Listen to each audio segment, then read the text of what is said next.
Gracias por continuar con nosotros y seguimos hablando sobre responsabilidad empresarial, cómo la gente ecuatoriana ha sido solidaria en el caso del terremoto el 16 de abril y tenemos la presencia aquí de Rubén Salazar. Él es gerente corporativo de La Favorita, de la corporación La Favorita, y queremos hablar con él dándole la más cordial bienvenida a Rubén sobre qué ha hecho La Favorita en estos momentos de dolor de provincias que han tenido ya problemas económicos como Manabí, como Esmeraldas. El terremoto fue lo último que pasó, pero sabemos que son sociedades carentes. ¿Cómo ser solidarios? ¿Cómo demostrarle a la gente que sí nos importa y que sí hay futuro? Bienvenido. Muchas gracias, un gusto estar aquí. Bueno, efectivamente, yo creo que no es solamente ahora por el efecto del terremoto, el cómo poder coactuar con todas estas provincias, con toda la gente que realmente es productiva en el país. Y lógicamente ya con el terremoto específicamente, pues Favorita tomó una serie de acciones eminentes. Inmediatas. ¿Qué fue lo primero que hicieron ustedes? Bueno, nuestra mayor preocupación, primero que nada, era saber cuál era la condición en la que se encontraban nuestros colaboradores y sus familias como para poder llegar en primer momento con ellos y auxiliarles. ¿Cuántos locales tienen ustedes en la zona de desastre? Bueno, eran 17 locales que nosotros teníamos entre Favorita y sus filiales en toda la zona de Manabí. Entonces, lógicamente saber cuál era el estado de esos locales, porque como fue a las 7 de la noche, pues es una hora pico para nosotros en todos los locales. La gente estaba allí adentro. Claro, un sábado a esa hora.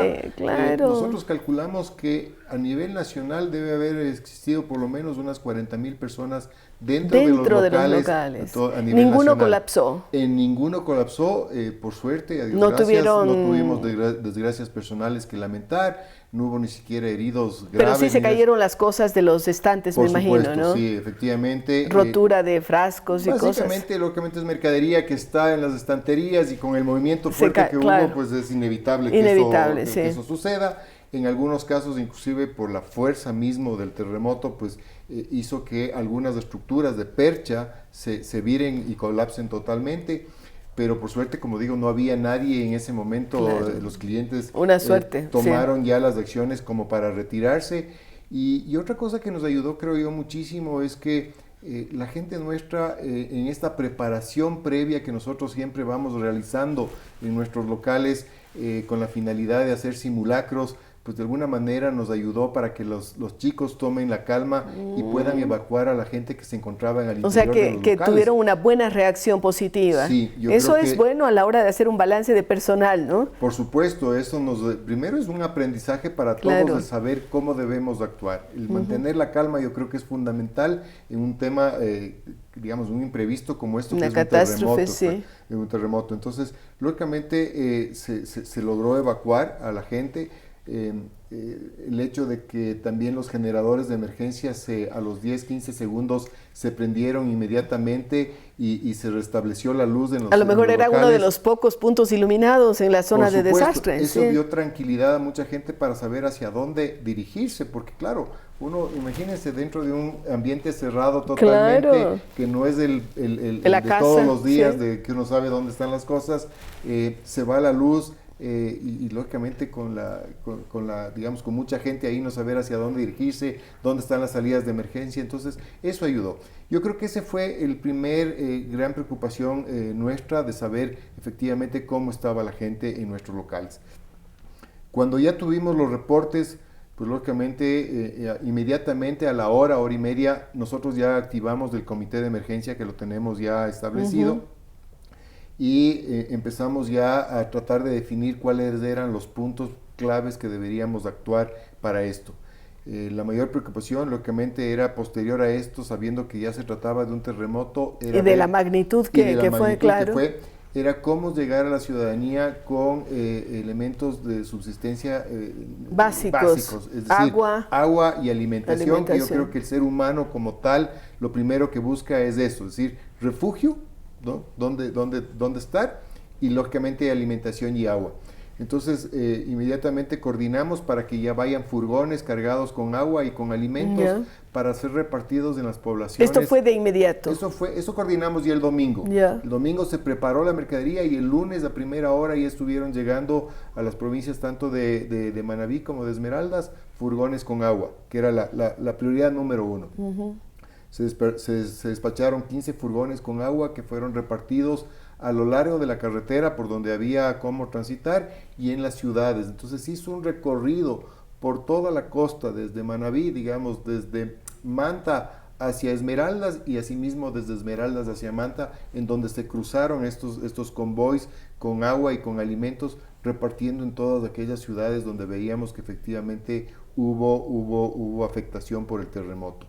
Entonces se llegó, se repartió y yo creo que, digamos, como todos eran necesitados en ese momento, había que dárselo a todos, había que entregarles a todos, es decir, no había un censo, no había discriminación alguna en ese sentido, sino que veíamos que había seres humanos necesitando. Y ahí hay que destacar una cosa que yo me pareció importantísimo y que por lo menos la pudimos digamos, apreciar con las imágenes que nos compartieron nuestra gente que estuvo en esta labor, es que la gente muy respetuosa, muy solidaria, inclusive entre ellos no mismos. Amontonándose así, no, sino sí, a mí me pareció eso también. En ningún momento hubo arranches de mercadería o vea por qué le da más al uno y menos al otro. No, nada de eso. La gente, inclusive se formaban columnas hombres y mujeres. Qué increíble, ¿no? Respetuosamente, por aquí venían con y a pesar de la tragedia, ¿no? Y de la convulsión de ese momento, sí. Estaban atravesando es todos. bueno que lo diga, porque eso hay que resaltarlo. Además de la solidaridad,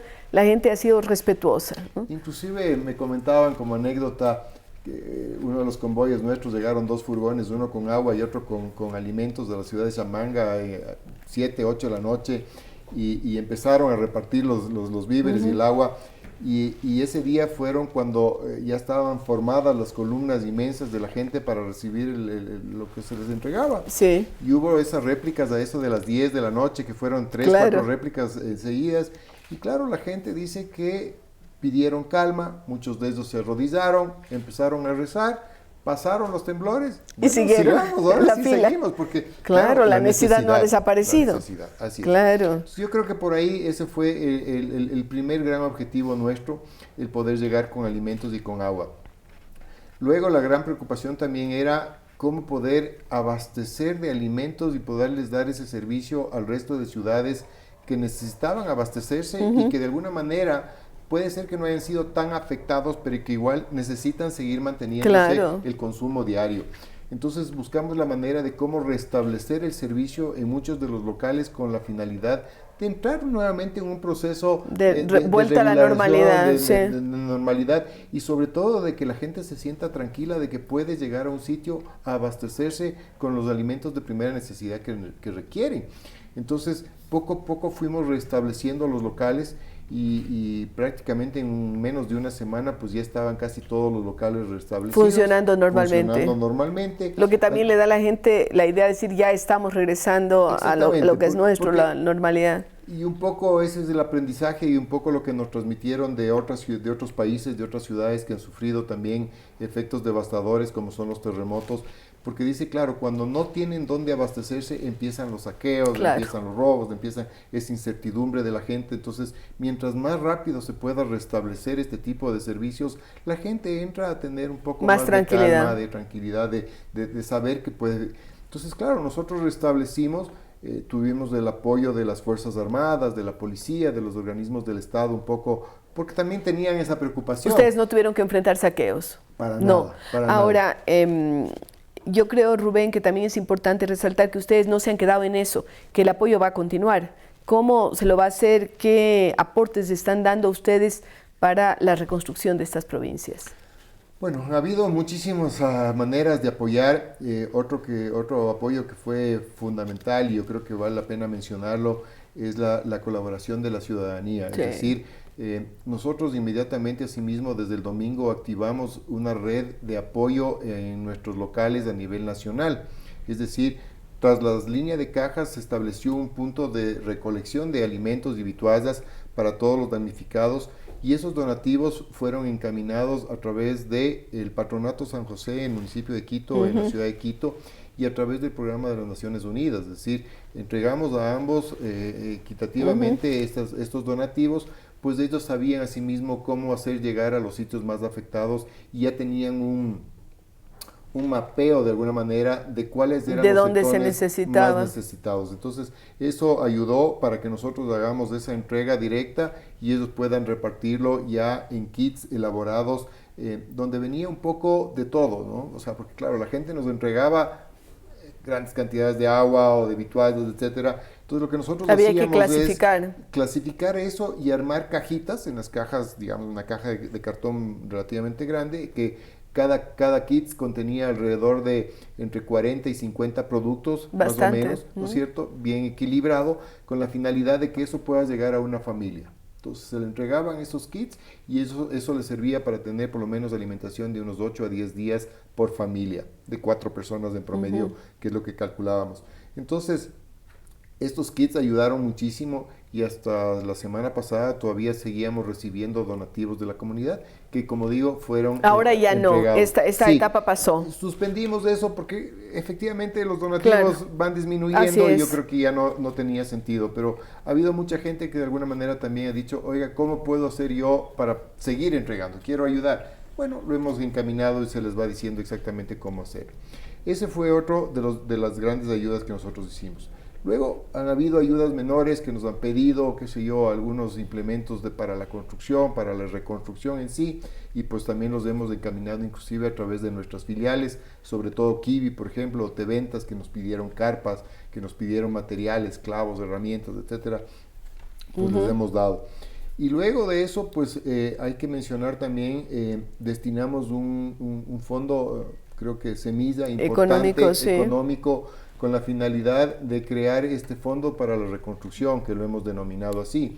Y este fondo, la idea es que lo manejan instituciones bancarias que van a encaminar, diríamos, cómo se va a realizar el apoyo. Nosotros lo entregamos a la Alianza para Emprendimiento e Innovación, del cual somos miembros también de la Alianza, y lógicamente ya con experiencias anteriores pues hemos logrado que la Alianza y miembros de este grupo, que somos ya alrededor de 60 empresas del sector privado, del sector público, de la academia también, que se sigan sumando otras empresas para incrementar este fondo. Entonces ya hemos logrado subir ese fondo, ya había confirmación de más de $6 millones en el fondo, y con eso la idea es que podamos llegar a los sectores productivos de Manabí sobre todo, para apoyarles en cómo reactivar su negocio, cómo reactivar su sector realmente que digamos que esté en producción. Porque la gente no va a poder seguir viviendo de esa caridad, de ese goteo, si no quiere volver a la normalidad y tener su trabajo.